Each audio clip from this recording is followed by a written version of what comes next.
Howdy! Today we're diving into the wild encounter between Grigory Serper and Ioannis Nikolaidis, a game where every single piece currently sitting pretty on this board was generously offered up by White as a sacrifice. Okay, fine. They drew the line at sacrificing their king, but honestly, still mind-blowing. White kicks things off with c4. Black responds with g6. Then we see e4. Bishop slides to g7, and d4 follows. White's basically planting their flag right in the center with these pawns claiming territory. Black answers with b6. Knight hops to c3. Black mirrors with knight f6. White continues with knight e2. Black brings their second knight into the fray, but notice something. No castling yet from both sides. Interesting choice. White plays knight g3. After c6, White wraps up their kingside development, all set and ready to tuck their king away safely. Black plays a6. Still no castling. Their king is just hanging out in the middle like it's on a coffee break. White, being the observant player they are, notices Black's king hasn't committed to a side yet and might be eyeing queenside castling. So they play it cool, developing the bishop to e3 without revealing their own plans. Then comes h5, and suddenly Black's intentions become crystal clear. And dare I say, somewhat Napoleonic? Look at this. Black is launching attacks on both flanks simultaneously.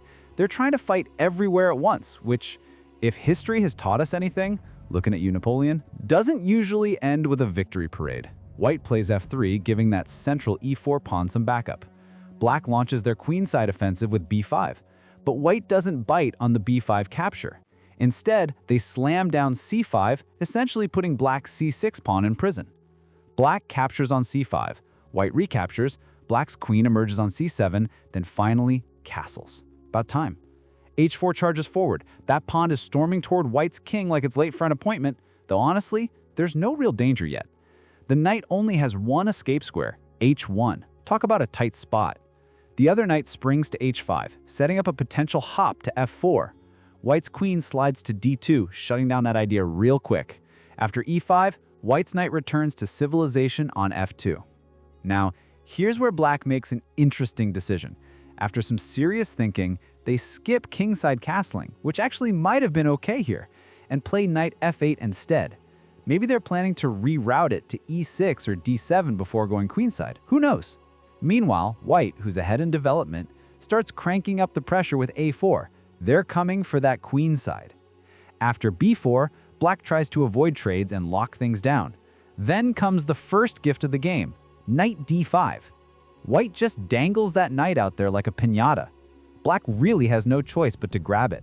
Refusing it would allow the knight to leap to b6, and then it's just positional Armageddon for Black. So pawn takes d5, and White recaptures with the e4 pawn. Now the compensation becomes obvious. Two connected central pass pawns rolling toward Black's king, which is still awkwardly stuck in the center.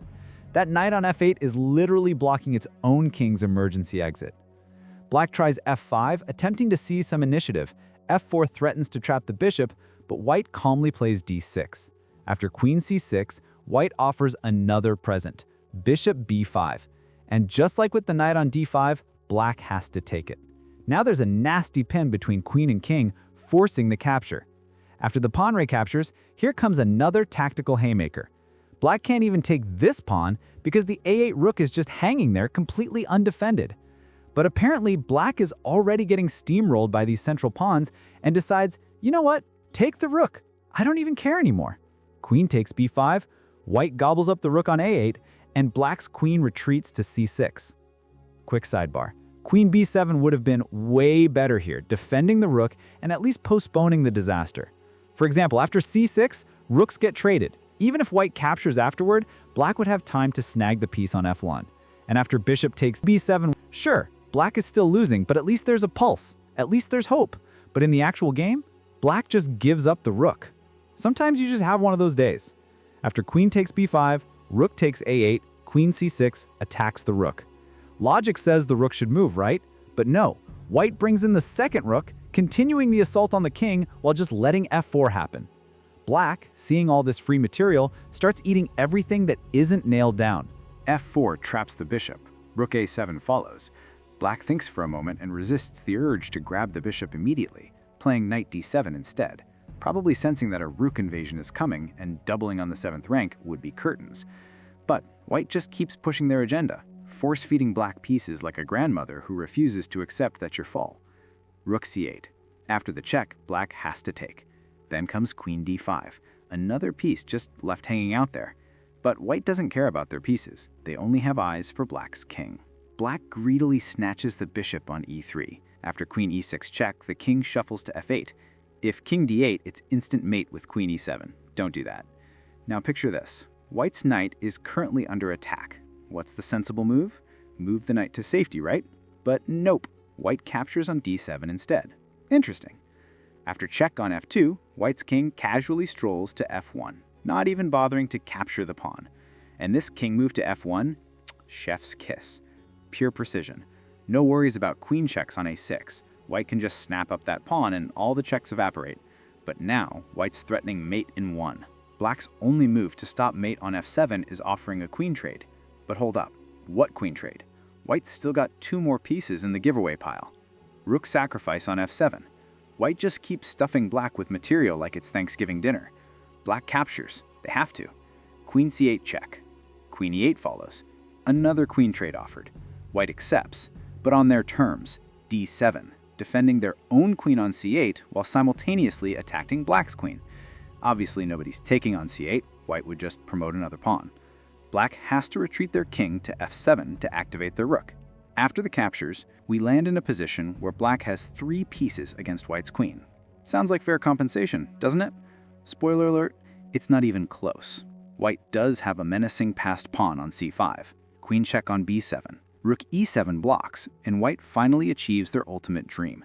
They push c6, offering up their queen, the last piece sacrifice besides the king itself.